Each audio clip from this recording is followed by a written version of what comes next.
who are the beings we meet when we die. For a long time, Earth has been oppressed under a heavily controlled prison grid that keeps souls trapped and enslaved on this planet. The parasitic beings that run the prison system are not only the dark entities known as archons and reptilians. They are also entities who pose as angelic and seemingly loving beings of light. When most people die, they experience moving through a tunnel where they meet beings of light known as the Lords of Karma.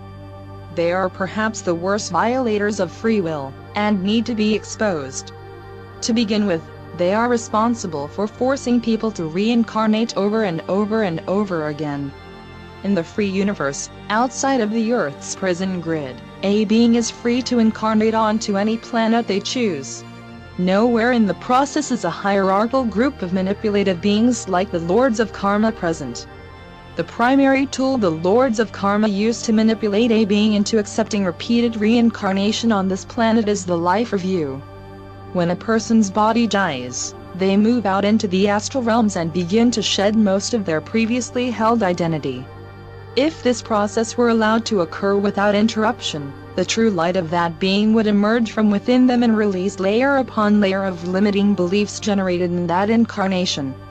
However, within the prison system, what happens is the Lords of Karma intercept that being just as their light is starting to emerge from within and surround them in a dazzling display of colorful external light. This is why most people with near-death experiences report going through a tunnel of light.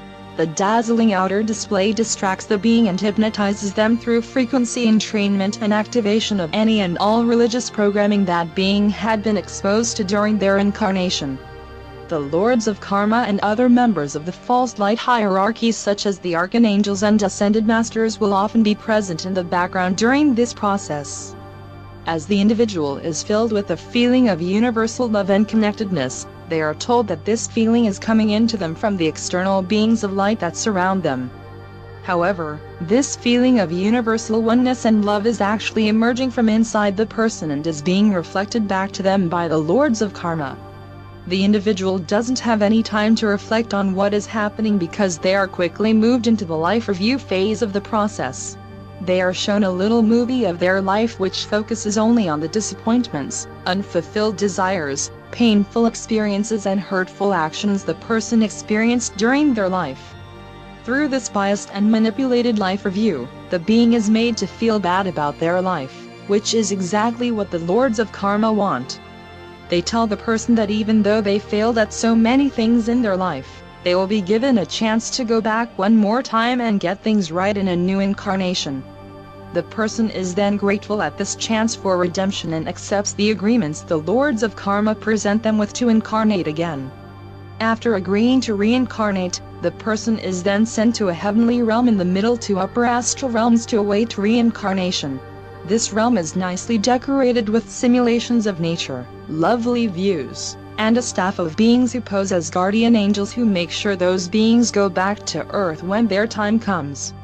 Of course, those guardians are actually parasitic sheep herders tending to their flock, and there is no allowance for people in this realm to go elsewhere. As if the content of the person's unhealed wounds, painful regrets, and unfulfilled desires isn't bad enough, they are presented with an even more brazen deception. Karmic transference. The person is shown what they are told is their own past life where they committed horrible crimes. They are told that they need to continue incarnating into adverse and difficult conditions in order to pay off that bad karma. In reality, the life they are shown is not their own. It is the actions of some other being closely aligned with the Lords of Karma who made pacts with them to avoid taking energetic responsibility for their actions. Some of that criminal being's malicious energy is then projected onto the individual who is being tricked into believing they were once that horrible criminal. The person then takes agreements to pay off the bad karma. This is done to coerce the person's agreements to reincarnate and take responsibility for crimes they did not commit, ensuring that the person's next life is going to be filled with undue hardships. This karmic transference allows those dark entities aligned with the Lords of Karma to avoid repercussions of their own actions. Coerced soul contract agreements. One more very important aspect of the agreements that are forced upon people by the Lords of Karma are the original soul contracts that the people coming into the prison grid are forced to make in order to gain entry into the system. Many of us came from the free universe to help dismantle the prison system from within, and the Lords of Karma imposed an extensive list of coerced agreements upon these free souls in order to limit their effectiveness.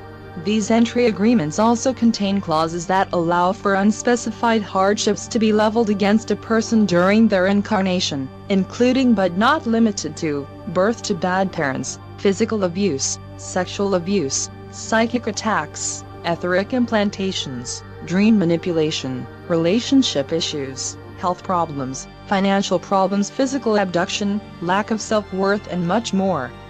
Some of us negotiated more fiercely than others and were saddled with fewer of these pernicious agreements, but no one came in unscathed.